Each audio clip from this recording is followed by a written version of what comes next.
5. RAF Fold.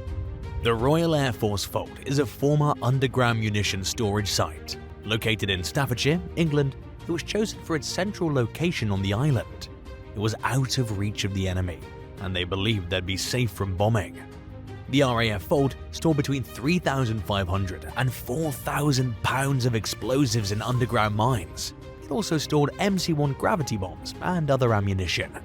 Since the RAF had a staffing shortage, the camp was forced to hire 200 Italian POWs.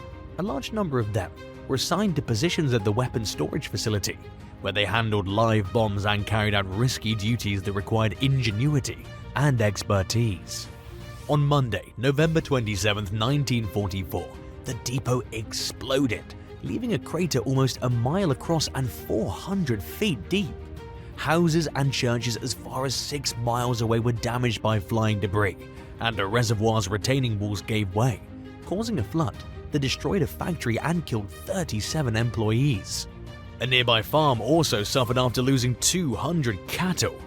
Though accurate records were never acquired, it's believed that about 70 people were killed and many more were wounded. The explosion was picked up on seismographs all over Europe and was heard from 37 miles away. An investigation revealed explosive results. It turns out that an inexperienced airman tried removing a detonator from a live bomb with a brass chisel instead of a wooden one, like the safety policy instructed. Surprisingly, only a third of the RAF Fold complex was destroyed, and the disaster could have been much worse.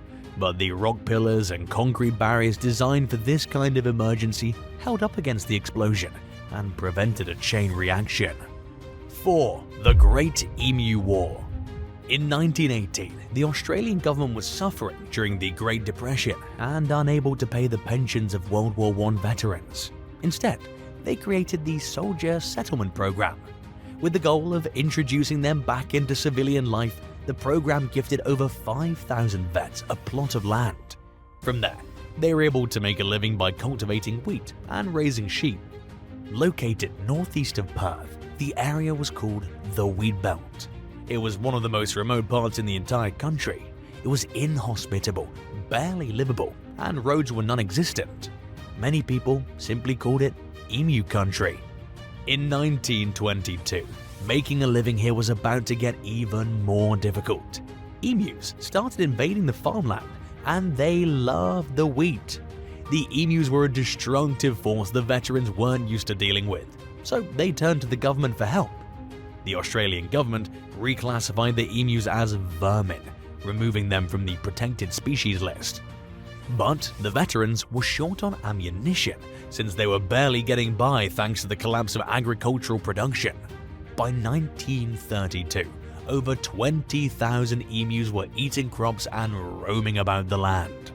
The vets threatened to leave the land as it was, while demanding to be moved to a better spot, unless something was done about the giant birds. The government was faced with a tough decision: eradicate the once protected species or pay money to relocate the veterans again. Needless to say, they chose the cheapest option and called on the military to draw up a plan. The first shots of the Great Emu War were fired on November 2, 1932. Soldiers pulled up with machine guns and 10,000 rounds of ammo. They launched an open attack, which failed miserably. Newspapers covered the story for months. It was revealed that the birds were too big, too tough, and too fast to kill. On top of that, most of them escaped. At an impressive 5 feet tall and a hefty weight of 100 pounds, this bird is not just known for hiding its head in the sand. Emus can sprint at speeds of up to 40 miles per hour, making them a formidable foe. Soon, the military was waging a full-blown war against them. The Australian military fought the birds daily for almost an entire month. Plan after plan ended the same: embarrassing defeat. Soldiers were reported as saying that they believed the emus were capable of making strategies and launching counter-offensives. They were able to get close enough to the emus and shoot from a few different directions, but their casualty number was very low. Unfortunately for the Australian military, the emus adapted. On December 10, 1932, 38 days after losing to birds, the military retreated after being urged to do so thanks to jammed guns, broken down vehicles, and a low death toll of a few hundred emus. The Australian government decided to try a different tactic. They offered free ammunition to the veterans whenever they needed it, and put up a bounty for emus. Clearly, a far better policy than the last. Everyone was mostly happy with it. Everyone except the Australian military, who had to live with the embarrassment of a fully dressed military being beaten by animals, that is. How would you have defeated the emus? Let us know in the comments, and be sure to subscribe while you're at it. 3. Maginot Line. One of the largest lines of physical barriers ever built by man, was also one of the biggest blunders of World War II. The French government swore to defend its northeast border with Germany from any more attacks after the tragedy of World War I. The Maginot Line, named for then French Minister André Maginot, was built along the country's border, consisting of fortifications and weapons. The French spent almost a decade constructing the 300-mile network, which was supposed to be impenetrable. There were fully equipped underground military outposts with mess halls, hospitals, amusement areas, and railway lines, behind intimidating pop-up gun turrets, tank traps, and 12-foot concrete walls. Their goal with the Maginot Line was to be able to go up against anything the Germans launched their way. Whether it was poison gas or artillery fire, they wanted to make sure they were prepared. They were confident in the line because Germany was under the restrictions of the Treaty of Versailles, but they didn't think the peace would last long.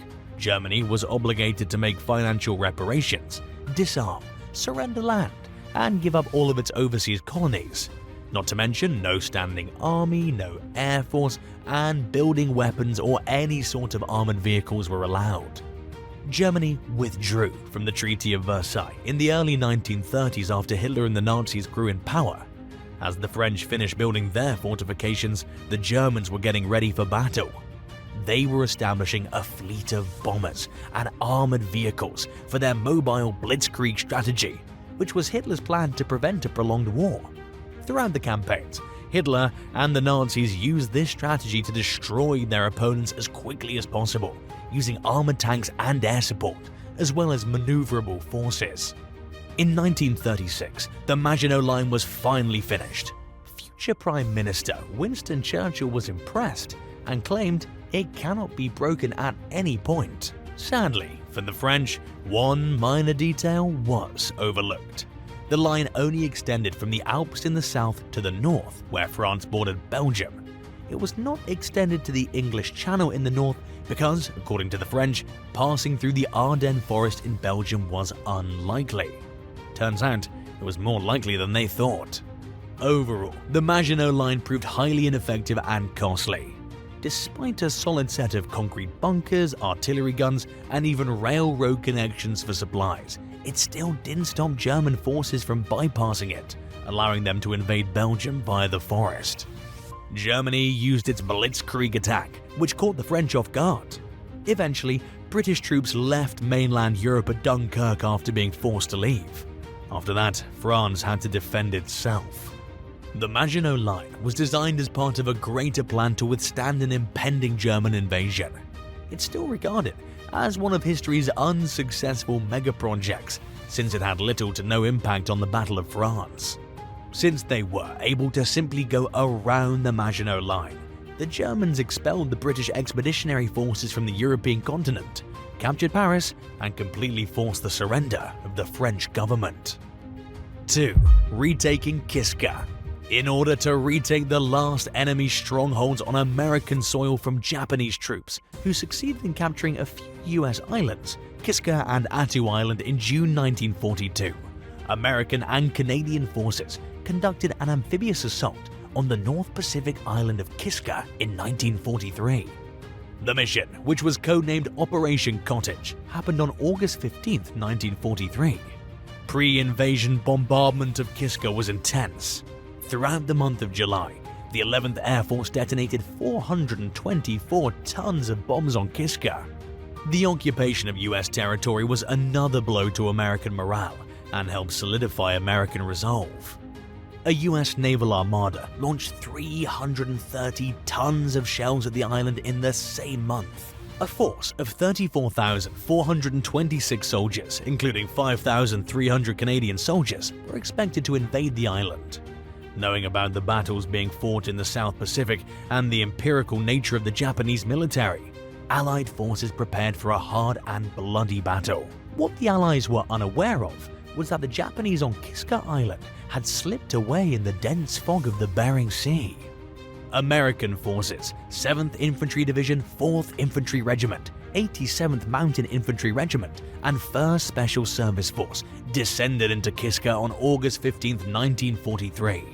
The next day, the Canadian 13th Infantry Brigade arrived. The invasion forces fought their way inland through dense fog and unrelenting artillery bombardment for 2 days.